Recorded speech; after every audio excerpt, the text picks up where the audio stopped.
Right, guys, just going to have to be a little bit patient, please, because as you know, we're broadcasting to two other campuses. So I don't know how many students we've got at those campuses, because I think we've got 11 students in total. 4 here, 7 remaining. So, Josh, can you tell us if there are any other students?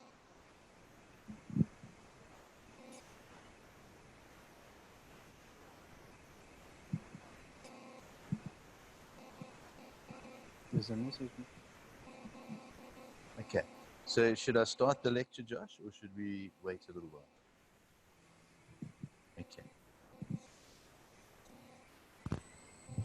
Right, I can't move too far either, so this goes against my actual grain of teaching, by the way, because as a teacher, I firmly believe that you should be walking around the classroom, you should be engaging with students, especially in the high school level, because you need to keep an eye on them at the back. And also you need to, I just find that walking around breaks the monotony of the lesson a bit, and it engages students, it keeps them on their toes. Okay, so welcome to week 1, lecture 1.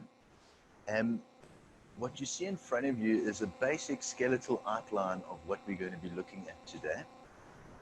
I actually hope to achieve quite a lot. So we're going to start off with the module overview. Before I get into this, do you have access to ECI at the moment? Have you gone to the Teaching Geography 1 page and had a look what's on it? If you say yes, hands up, please. Okay, so only you haven't yet. Okay, that's all right. On that page, you will see a study letter and an assessment guide. So step 1, I need you guys to download those and print them out. Thank you, Simon. Thanks a lot.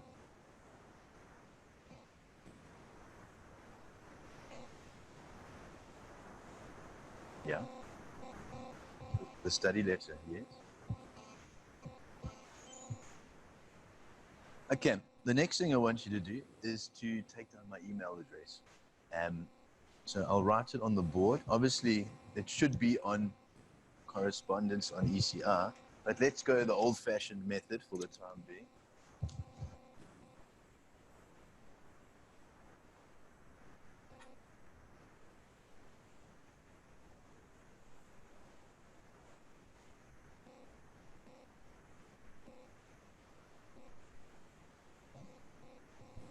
Okay, you have any queries, any difficulties with anything, do not hesitate to email me.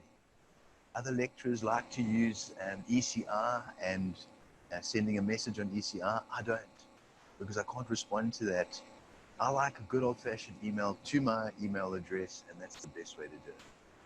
Okay, so don't be shy to send an email. Don't wait, don't hesitate. As soon as you've got anything you don't understand, even if it's not concerning geography only, in other words, it's something regarding the campus or the faculty, send the question. I'll try and direct you to the right place. Okay, so Josh, I just want to check, are they picking up the sound every time? Is it? It's clear. Thank you very much. And do we have any students out there? Okay. Okay, excellent. Excellent. Okay, back to the module overview. The first thing I want to say, I'm sure you've had a chance to look at the study letter. The first thing that's probably going to take you by surprise is that this is not a content-driven module. So I'm not going to tell you how to teach matrics. And I'm not going to give you the content as espoused by the CAPS on what is in the grade 10, 11, and 12 syllabus. This is a methodology-based module. So the idea behind a methodology-based module is that we teach you how to teach, how to manage a classroom, the correct characteristics that teachers should have, teaching strategies. In other words, the most interactive way to actually get learning into the minds of students. And then lastly, assessment. How to assess. For formative assessment is assessment that leads to the creation of knowledge. And your obviously, summative assessment are the things, or the tasks of marks, your exam, your test, and your assignment, etc. So, very important to know that it's methodology based. That is important because once you start to become a teacher, if you know how to manage a classroom and if you know how to teach, the content, I mean, you should be subject specialists by now. And I'd like to know a little bit about each of you. But having, I presume, being registered for the module, you've done a degree, you've done some kind of geographical studies in school and out of school. So you should be specialists, at least learning to be specialists in your field. And don't let that daunt you, because I did a PGCE as well. I did a Bachelor of Social Science, then a PGCE. And when I started to teach, I had to learn the entire syllabus of first grade 8 and 9, social sciences. And then only after that did I have to learn the syllabus of grade 10, 11, and 12. So you're not expected to know it, but the most important thing is that you learn how to teach. Okay. So who of you were expecting a content-based? You were, hey. I know. That's exactly the same as me, all the way through.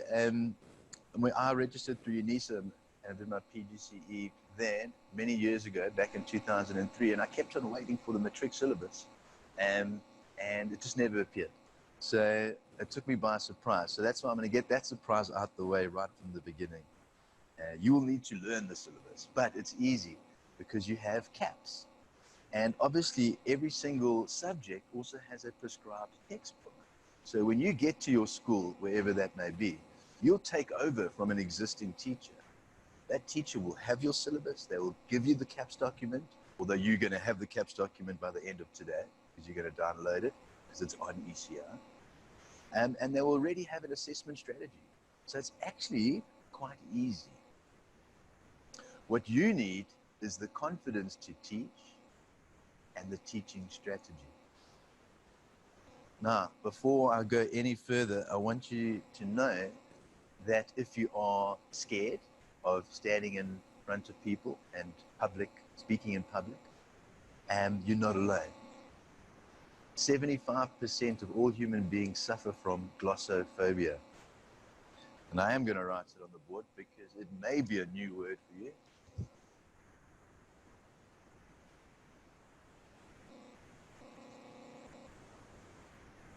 Glossophobia is the intense fear of speaking in public. 75%. So 75% of all human beings are intensely fearful of standing up in front of other people and communicating. So if you are nervous, if you do orals, if you did it at school, or if you're nervous about actually doing the teaching, you're not alone. Myself included. Whenever I present or address a group of people, there's always a little bit of nerves. But the only way to get over that is to be well prepared. And the good news is that it also fades away with time. It's a strange thing. So I think maybe as you get older, so yes, Josh. Okay.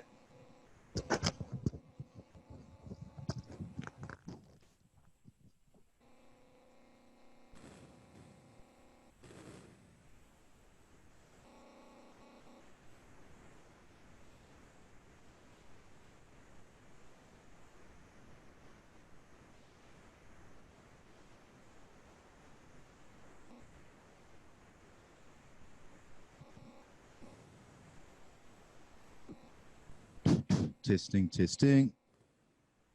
Right, it feels like I'm going to burst into karaoke, so I better fight that urge.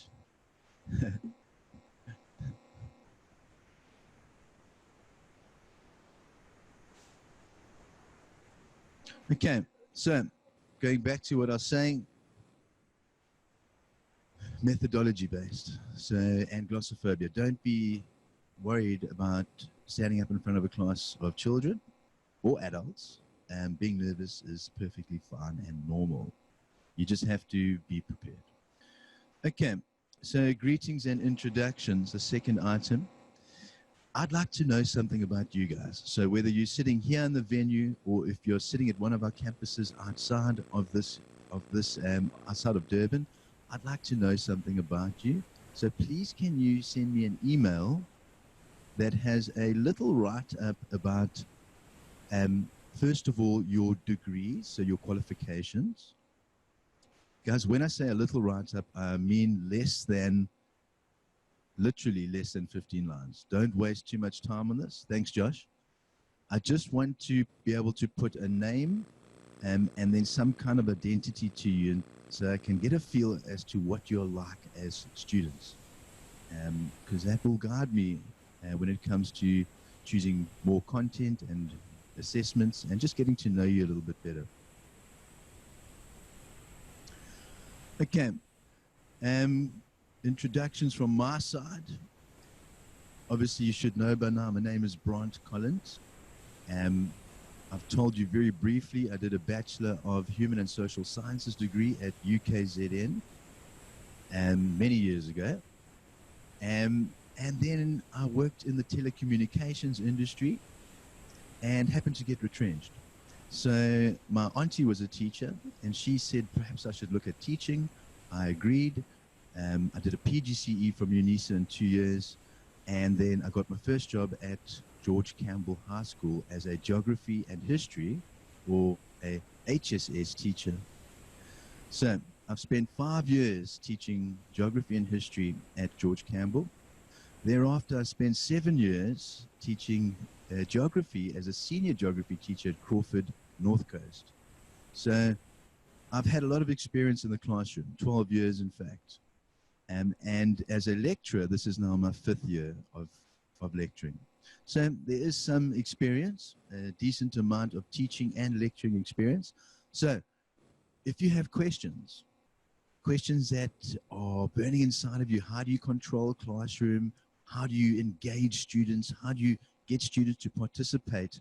Please make mention of those questions, whether it be right here or whether it be in an email or in our forum. Now, if you go to ECI, you'll see that there's a forum activity. So please don't be shy. You need to engage. If you want to become a good teacher, you have to get your thoughts out there, listen, and then react to what new information you've encountered.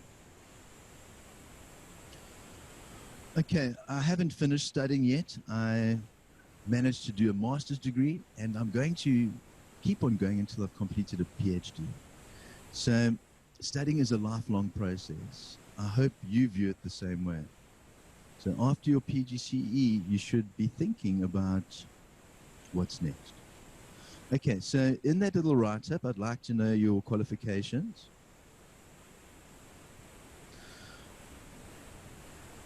I'd like to know how you feel about geography as a subject.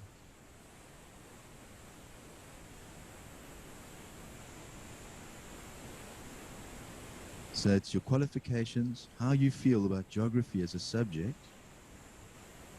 And then the last thing is what you intend to do with your PGCE. So if you intend to teach in South Africa, or if you intend to teach in a government school, private school in South Africa, if you intend to travel overseas, I would like to know. And please, 15 lines or less. Don't waste too much time doing it, but it'll break the ice.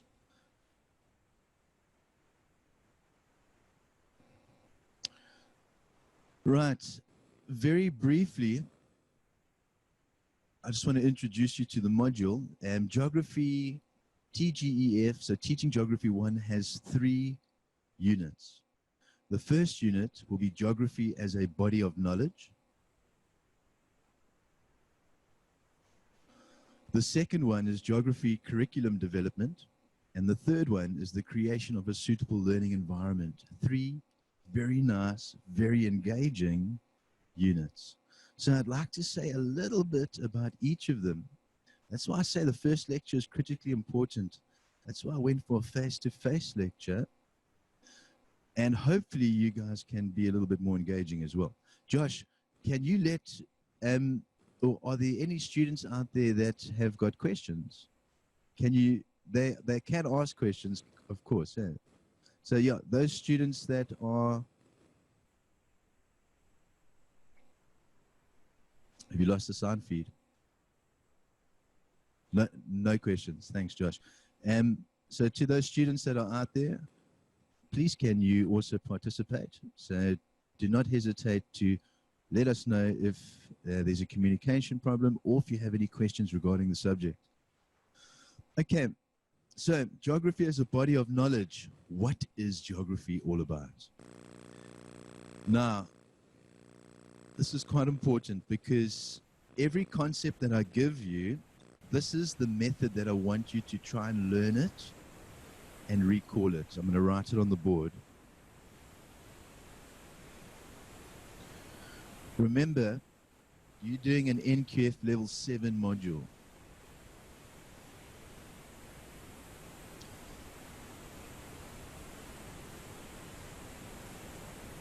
As you know, matric is an NQF level 4. Your bachelor's degree is a NQF level 7 as well. So the content and moreover, the questioning needs to be done in such a manner that engages you at an NQF level 7. So for every concept, this is the methodology of learning that I'd like you to try and adopt.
Right, so as you can see, it says NQF level 7, your concept. This is a generic approach to everything that I'm going to teach you. Firstly, you need to be able to define the concept. I'm going to give you an example just now. Secondly, you need to be able to describe it. So you take your little nucleus of information that's in the definition. So definition is generally 1 or 2 sentences. It's short and sweet. It's to the point. It defines whatever that concept is. Then your description is where you elaborate a bit more. So a description of the subject, you start to expand on that little nucleus. So a description generally, if you're talking about a response, especially in an assessment, is generally a long paragraph to a page of writing. Or it could be as long as an essay. Then you should be able to apply that concept to the world around you and to your context. So the context is South Africa. Not just that, but it's teaching in South Africa. Then we have a dual context because we can't think of ourselves in isolation. Globalization is an important phenomenon that's affecting us. So we must be able to apply whatever we're learning, not only to the context of South Africa, but also globally. Then we should be able to analyze the concept. And when I say analyze, I mean critically discuss. This word, critically discuss, or those 2 words,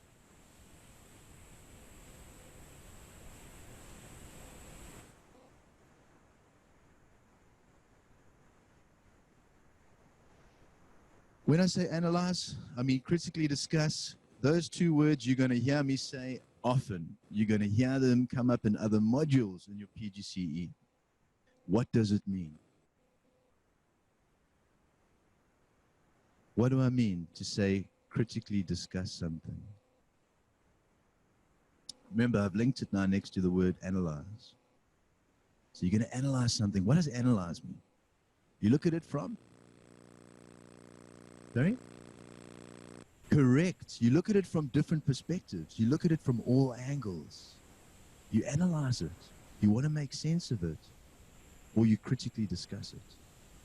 So please write this down. Critically discuss at a very simple level means You look at something from the positives and the negatives, or from the pros and cons. In a very simple sense, you look at the good and the bad of a particular concept, whatever it is. It could be urbanization. So you look at the positives of urbanization. A lot of people living in a big city means creation, innovative hubs. It means services can be easily distributed to the people. The negatives of urbanization: it's noisy, it's busy, informal settlements, pollution, congestion. And then once you've critically discussed the concept or analyzed it, you then come up with an answer, your opinion, you synthesize. So this really mirrors Bloom's taxonomy. It's another important term that you're going to hear coming up over and over again.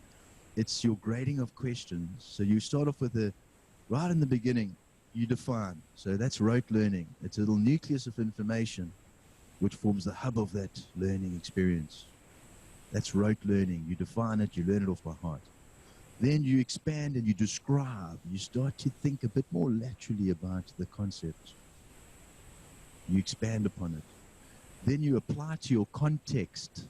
Context, remember, I hope you've written this down, there's two contexts: teaching in South Africa and teaching globally. Then you analyze, you critically discuss, you think about it a little bit more, actually a lot more in depth.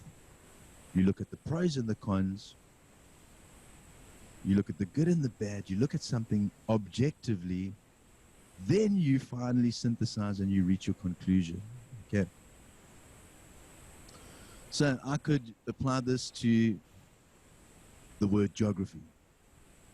So I'd start off with a definition of geography, then I'd expand and I'd describe what it is, I'd apply it to the context, etc. So why I'm telling you this is that Unit 1 is all about geography. So it's what is geography all about, the content of geography. So you could either get a question that is a definition, define geography, 4 marks. Or you could have a question and assessment that says write a long response, a 1-page response on the nature of geography. Or I could give you an essay, critically discuss geography, 3 pages. So why I'm integrating this now into your lecture is because I'm trying to give you some advice on how to learn at an NQF level 7 and how much to learn. So a lot of your assessments are going to be trying to get you to create knowledge.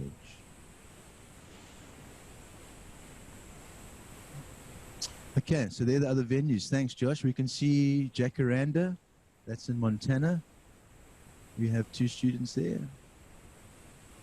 How's it, guys? Can you hear us? Excellent. Thank you very much for responding. Oh, yes. I appreciate that. Okay. I just want to change over back to the next slide. So I have to put this mark down. That's just make a little noise. Hang on, please.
Right. So, geography as a body of knowledge, that's where we left off. It's no mystery. Be able to define it. Tell me what it's all about.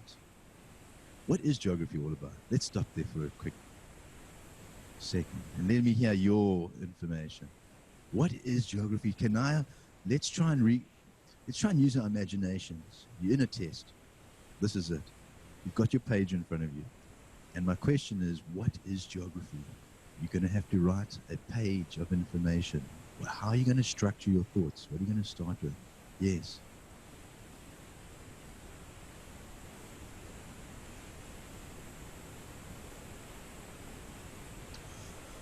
Yes, it is. Geography concerns, well, first of all, I'm going to say it concerns everything. So you used a good word. You said phenomena. So it could be natural phenomena or variables or man-made phenomena and variables. Yes, that's right. And obviously the interaction between the two. Yeah. You say it again?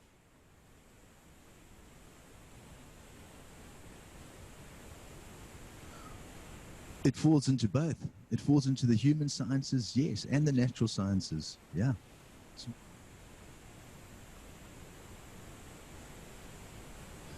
Yes, it has a cultural and a geopolitical aspect as well.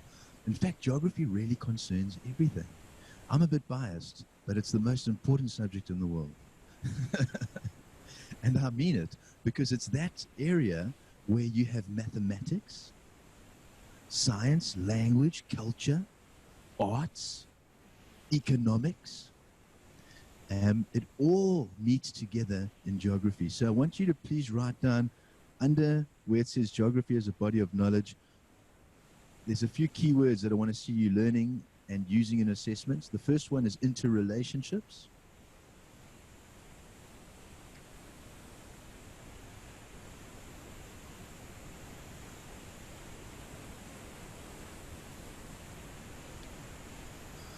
Okay, so geography is a body of knowledge, interrelationships, interdisciplinary. If you don't know what this term means, you're going to have to go look it up. Interdisciplinary. So if I say that geography is an excellent subject to use for interdisciplinary studies, tell me what I mean by that. And then the third one is multidisciplinary.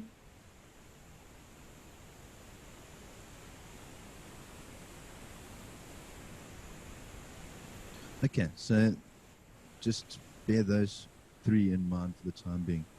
So what is geography about? Guys, you're going to have to be able to define it and discuss it. Think back to school. Which were the two broad components of geography? Think back to matric. What was your syllabus? What did it contain? There was climatology, geomorphology. Remember those weather maps, synoptic charts, all those structural landforms. Then map work, obviously, well done. That's one of the big components, cartography. You've just jogged our memories, and that itself could be at least 3/4 of a page if it was an essay question on what is geography. Cartography. In other words, map work, skills, and techniques. Excellent. Okay, I'm just scaffolding now. I'm trying to actually get you to remember things.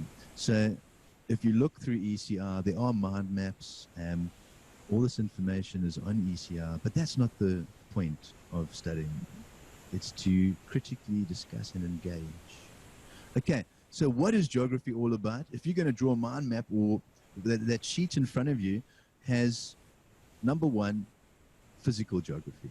So that is your natural or environmental variables or phenomena. Number two, human geography. So that's your man-made variables or phenomena. Number three, if you had to ask what is geography about, it's the interrelationships between those two variables or those two phenomena, natural and man-made. Then it's the understanding the processes that shape them. So understanding the processes that shape the physical world, the plate tectonics that created the massive structural forces that created mountain ranges or trenches in the ocean. Okay. So it's also understanding the processes. Then, thanks for that one, map work. So if you're going to study something on the surface of Earth, be it a natural phenomenon or a man-made phenomenon, You're going to open up little windows. We call them maps. So a major component of our geography is map work, cartography. You need to be able to tell me that. You also need to think of the history of geography, so the development of it, how first maps were hand-drawn with no top-down view, really, unless people got to a high vantage point. There were no helicopters, there were no planes, there were definitely no satellites when the ancient Greeks started to devise their first maps. How did they do it? Okay, so it's the story of map making. Then when it comes to map making, I need you to be, as teachers especially mindful of the progress that we've had in maps. So right now, if you think of today, GIS and GPS, Google Earth, Google Maps, that's a very powerful yet a very simple GIS application we use every single day. And all of the technology that we have come to depend on uses geography. In fact, all of the technology that we use, we can actually thank the ancient Greeks. The ancient Greeks who came up with the lines of latitude and longitude. Those mathematicians and geographers, their concepts of latitude and longitude control the world that we live in today. Very strange that something that happened so long ago is an integral part of our life today. Everything is geocoded or geo-referenced. Your phone has a little transponder in it. Your exact location can be known at all stages. So can your computer. And obviously cars have tracking devices. And that helps us, actually. It helps us in navigation. It helps us to get around the world. It helps us to explore. Okay. So, Josh, this screen popped up again.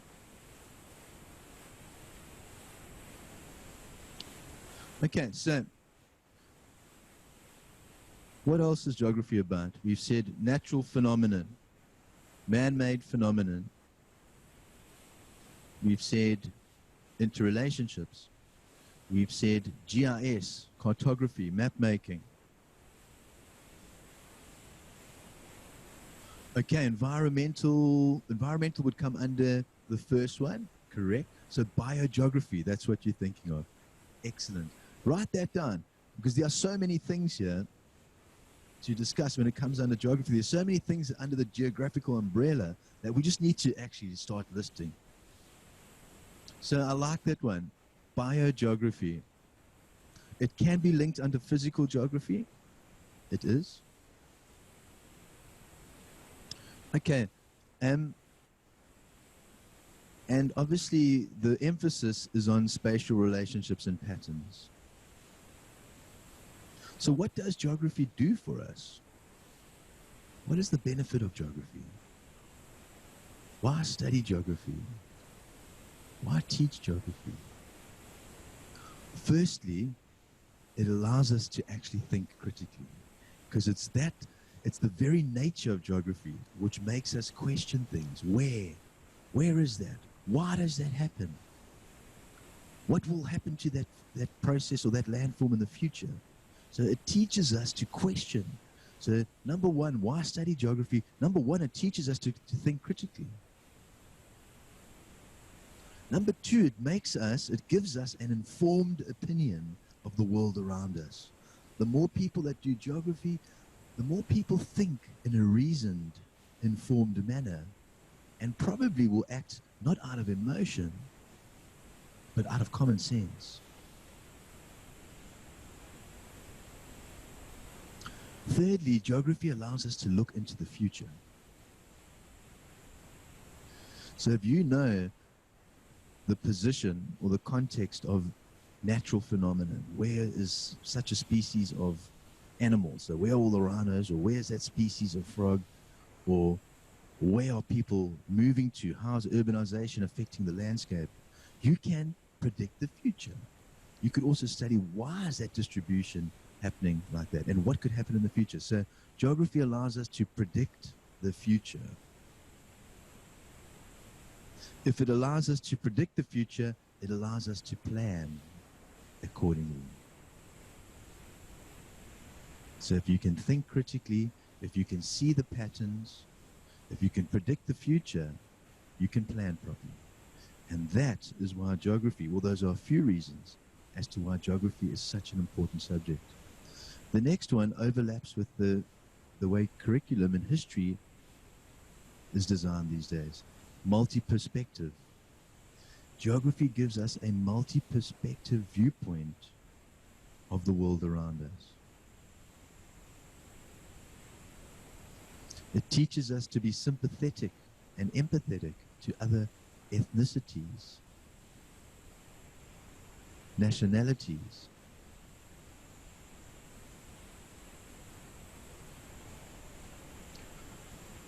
And that is so important in the multicultural context that we find ourselves living and teaching in. So actually, geography, every time you pick up a geographical textbook, it's making you a better teacher and a more informed person. And I think in the grade 10 syllabus, there's a section on demographics.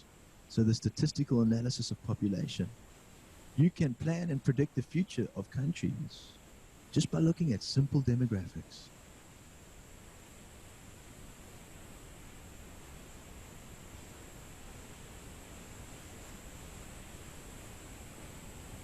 Okay, so let's just go back to week 1, lecture 1.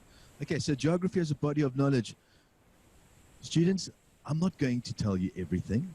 I am going to repeat this information again at a later point, but perhaps add something else. You need to read, please. You need to read all the important readings, engage with all the material that's on ECR, and if you don't understand something, ask me. Okay, so geography as a body of knowledge. Then the second unit, geography curriculum development.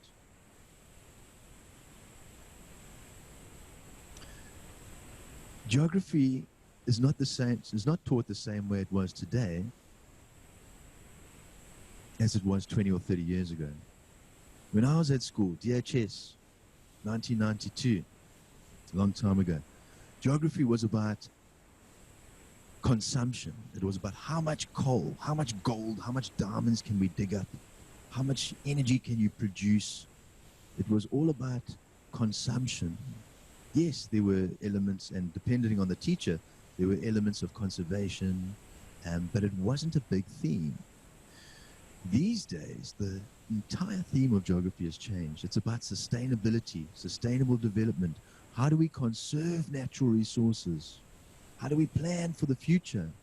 So somewhere between whatever it was, the 70s and 2020, we say that the curriculum's changed. So the curriculum is the syllabus, it's the methods of teaching, it's the way we assess, it's everything pertaining to teaching and learning. So geography curriculum development, it's no secret that I'm going to ask you, how has geography curriculum developed over the years? You know that curriculum in general has developed. So you may not find anything specific to geography. You may find something about history or social science or just education, but it's all the same thing. So I need you to tell me, I need you to research how teaching and learning has changed, especially in the context of South Africa. But I must tell you again that it's pretty much mirrored worldwide as well. South Africa has our own unique spin on curriculum development because we are a country, a society that had to transform. So we transformed from an apartheid, from the legacy of apartheid to one of a new democratic South Africa. Curriculum has been instrumental in aiding that transformation process. So you need to unpack that. What does that mean? How was it done? Yeah. So geography curriculum development, what's important there is that it mirrors just good old education and curriculum development generally in education. And then the last unit, unit 3, is creation of a suitable learning environment. That's my favorite. Because can I tell you, to be a good geography teacher, to be a good teacher, if you don't have the right environment around your students, it's drab, it doesn't grab their attention, It's not engaging. It doesn't stimulate their mind. That geography classroom one day, when you've got your own classroom, has to be a place that students love to get to. They need to be looking at posters on the walls, feeling and touching displays of rocks, looking at atlases and encyclopedias, and engaging with the subject. Okay, so obviously it's not just going to be all geography, because interdisciplinary studies are important. So I would expect to see something on science in your classroom, something about the planets. Gives us a good introspection of where we are on Earth and why Earth's important. It could be something on mathematics. So when I say create a suitable learning environment, I don't just mean the pictures and posters. I mean the environment. In other words, that area surrounding the student or the learner. So it also refers to your characteristics as a teacher. Do you just walk in there and talk in a monotonous voice, right? Get out your textbooks, turn to page 5. No, you don't. You get lively and you get enthusiastic. The only way to draw people into knowledge and to what you're saying is by being enthusiastic. It's simple. Okay, so it also refers to your characteristics, how you teach. Once again, it overlaps with your teaching strategies. Do you only use a narrative lecture where you're in the front standing up talking, or do you use group work? Do you have little games? Use game strategies, role play, drama strategies where people reenact scenarios? Do you say, enough of the classroom, let's walk outside. Let's have a look at the clouds and the weather or the atmospheric conditions or the biodiversity of the gardens in your school. Of course you do. You get them out the classroom as much as possible. That's where students really engage. But it's got to be done in a controlled manner. And there has to be some kind of assessment that takes place afterwards. Otherwise, it's pretty meaningless. Okay. So what I'm doing here, as I'm going through the major units, I'm trying to get you to think about what's going to be in them. And more importantly, I'm guiding you through some important concepts that will be assessed. Okay, so under creation of a suitable learning environment would also be the way you manage your students. I can tell you right now, if you plan on being a funny, relaxed teacher that everybody loves, don't start off that way. I don't recommend it at all. Rather, start off as even erring on the side of strict, but be fair. Students and learners respect people that are fair. Don't try to be their friend, and don't be the teacher that everybody likes. It won't work. Don't be the very strict teacher either. Generally, it doesn't work. You can start off strict and then change and become a little bit more nice, so to say. But definitely don't look to make friends. You need to earn students' respect. You need to, number one, teach them.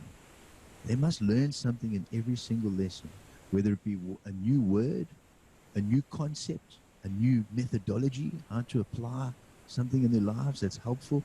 You've got to give them interesting, helpful nuggets of information.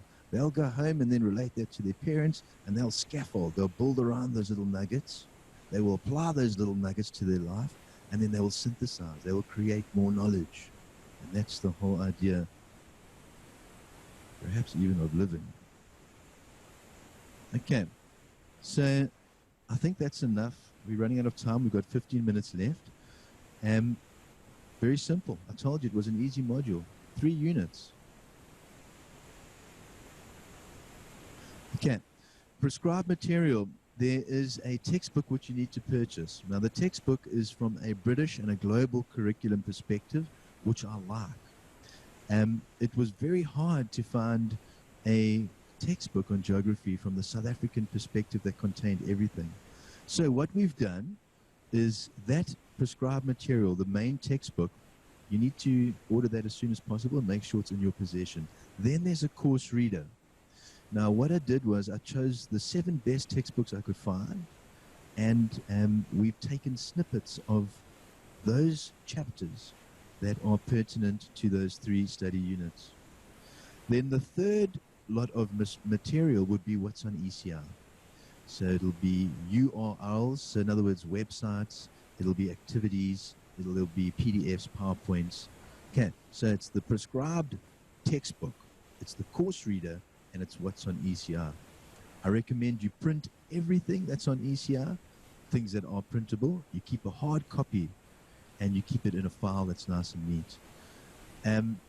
One major correlation I have, and this is the truth, in whatever it is, 12 plus 4, 14, and 1 at UKZN, call it 15 years of studying, 15 years of actually teaching.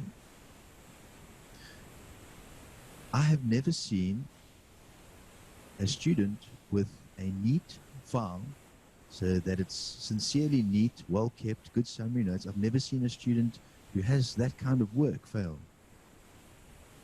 But I've seen many students, and this is also, you can relate this, maybe you guys have done a full degree, so you must have your methods of studying. I'd imagine you structure your notes well. But this is something you're going to tell your students when you start to teach. On the other hand, you look at majority of students that fail. Unfortunately, they don't structure their notes well. So you can maybe assist them with that. So what I'm trying to say to you is print things, keep a nice file, and keep your notes nice and neat. Right, so I want to unpack the study letter and the assessment guide. We've got 10 minutes, and I think we're going to jump into that quickly. Let me see if I can do this, Josh.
Right, guys, just be patient, please, as we try and get up the next document for you.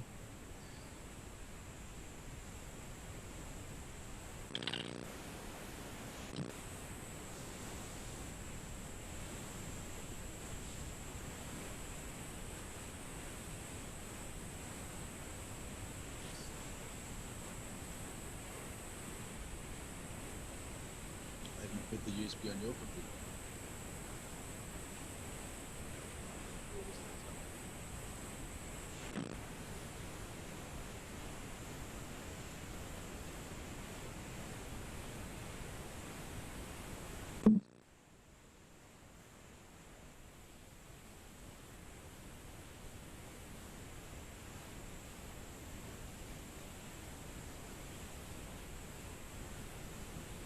Right, we're chasing time here. So I'm going to go down. Basically, the study letter, I've discussed most of the content already. It's as senior students now, as postgraduate students, you need to start reading and writing. But before this lecture ends, I want to look at the assessment strategy for this module. Okay, so your assessment strategy will consist of class tasks, a tests, essay, a geographical drawing, assignment, a lesson plan, and a lesson presentation. Can I drag this down, Josh? Okay, keep on going down. Keep on going. And keep on going. And stop. A little bit up. I just want to see that table. So as long as the table's nice and, yeah, excellent. Thank you very much. Okay, so as you can see, there's everything for marks. There's the date, well, roughly. So it allows you to start planning. And there's the weighting, the mark allocation as a percentage. Don't panic, smile, because my personal belief is that it's a nice assessment strategy because it hits you on a whole range of tasks. It doesn't just focus on any one big ticket item, so to speak, and there's no exam. Okay, so the first thing, involvement trackers. Every lecture or every week on ECR, there'll be something that you have to do. There'll be 10. They're worth 0.5% each. All you have to do is do them. You do all 10, you've already got 5% towards your mark. You only need another 45% to pass. Okay, so the involvement trackers, none are set yet, so it may be something like just doing a reading or answering some MCQ questions on a reading. They're more there for formative assessment, although they can't to your overall mark. They're there to get you to learn, and that's what that's their main aim. Then test 1, you'll probably do in week 3, and that's going to count 10% towards your final mark. Test 1, week 3, so already in week 1, what do you think test 1 could be on? Correct, unit 1, the development of geography, the nature of geography, what is geography all about? And you've already got a few tips as what kind of questions I could be asking. Then, the next is an essay. So you need to know the structure of an essay, introduction, body, and conclusion. I'm sure you all can write an essay. That'll be done in week 5. It counts 15%. I will give you way more clues as to what the content will be and how to do this as we go. And that's why ECR is going to be important, and the forums, discussion forums, and emails. Okay, then you're going to do a geographical drawing in week 6. As a geography teacher, if you cannot draw, you shouldn't be teaching. And I really mean that. And I wasn't the best artist or drawer at school either, but you don't have to be. Mind maps, simple annotations, simple top view and side views is what geographical drawing is all about. And once you can, if you practice a little bit, it's actually a nice feeling when you draw something on the board and students actually learn something from it. So that geographical drawing is super important. I'm going to give you a clue now. You'll have to do a side view and a top view. That's what makes a drawing geographical. Perspective. Okay, side view, top view. Whether it's a cyclone or a butte or a mesa, whatever it is, you can choose. But I'll give you more clear guidance closer to the time. Then we do an assignment. Your assignment is your research. That's roughly in week 11, and it'll count 20%. Then you do a lesson plan. So I'll give you a structure for a lesson plan. So now you're really going to get involved in teaching. That counts 15%. You'll do your lesson presentation. So that'll be videoed. It could be in a class. Are any of you teaching as it is? Nobody. Okay. I can't see responses on other venues, but that's why I would like to know something about you guys. Please, don't forget to send me the email. And then lastly, last assessment is a test, 10%, and then you do that in week 16. You only need 50% to pass, but I'm sure that's not your goal. I'm sure you want to try and get distinctions, so 75%. And yeah, that's how you're going to do it. There's the path laid out to your distinction. I'm quickly going to scroll down to Josh, just to the assignment. And keep on going to the assignment topic for the last 3 minutes. I just want to unpack this. Okay, stop, go up a bit, Josh. Yes, stop right there, perfect. Okay, as it says, and guys, this is an easy assignment. I should have made it harder. Topic, the changing nature and content of geography as a subject from the times of early Greeks to contemporary geographical studies in the year 2020. So lines of latitudes and longitudes are stick in the ground all the way through to Google Earth and Google Maps. What is the content? How has it changed? As it says, background. Geography is known as one of the most integrated learning subjects as it is highly multidisciplinary in nature. The content has also changed over the years as global issues pertaining to the environment have become more prevalent. So remember what I said, we should be writing consumption to conservation. Geography and the mindset of a highly capitalist and economic societies 30 or 40 years ago was all about dig, dig, dig, burn, burn, burn, consumption. It's changed. Okay, the purpose of this research assignment is to firstly uncover the roots of geographical study as a body of knowledge. So what is it about? Where are the roots? What are the ancient Greeks and Romans? How did they contribute? In other words, one will need to uncover the history of the subject of geography. Secondly, the current curriculum of geography needs to be researched and discussed, and the development of the subject in the South African schooling system needs to be critically discussed. That's where you're going to mirror it with the change in curriculum generally. There's been that big shift. In the middle of that shift was democratic elections. So that transformation is all about becoming more, moving from teacher-centered, hierarchical, and dominated by the teacher and the ideology of the governments at the time, to more of a learner-centered approach to learning and teaching, where the learner gets a chance to participate and discuss. Okay. Josh, can we just scroll down to the last paragraph, please? Okay, thirdly, just up a little bit. Other way. Yeah, perfect.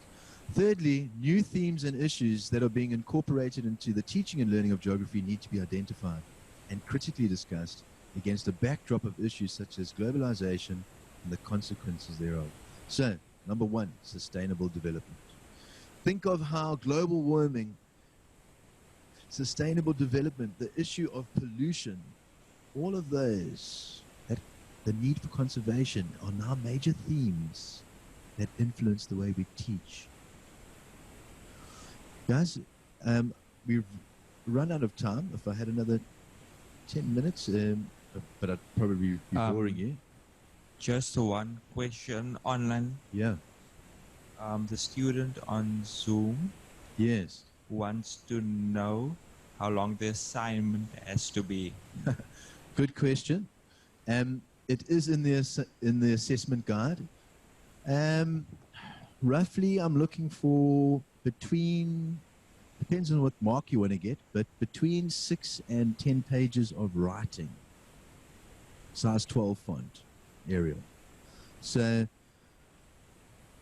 you know, for me, quantity is not important, and I hate to sound cliched, but it's the quality of what you're writing that's important. I've failed many people for handing in 15 pages of writing because it wasn't on the topic.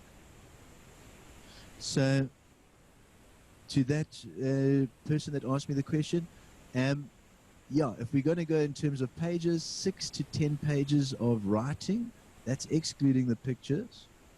But just answer the question and give it good structure. We use Turnitin, so everything that you submit, your essay and your assignment, will be tested for similarity, so for plagiarism. So you need to learn how to paraphrase. Paraphrase means put something in your own words. Very simple. So we all borrow. You have to borrow. You haven't created knowledge, all of the world's knowledge. No, we borrow knowledge, but you have to do it in the right way. The right way is to paraphrase firstly, put it into your own words.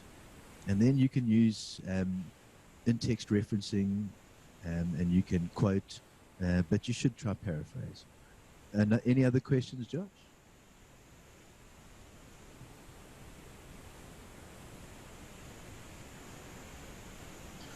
Yeah, the question was, is the research based on specific readings or do we just use Google Scholar? You research. So you use Google Scholar, EBSCOhost, perhaps the school that you went to, anything. You've got the World Wide Web of information. The textbooks, the prescribed readings for the module, that could have some information in. What's on ECR could have some information. Lecture content will have a lot of information as well. So yeah, it's a combination of your prescribed readings, what's on ECR, and good old research. Any other questions? Right, students, thank you so much for making yourselves available and for showing commitment and enthusiasm. Well done. And please don't forget to email me that little write-up about yourself. Please engage with the content on ECR. And if you have any questions, email me, please. Thanks a lot. Good afternoon.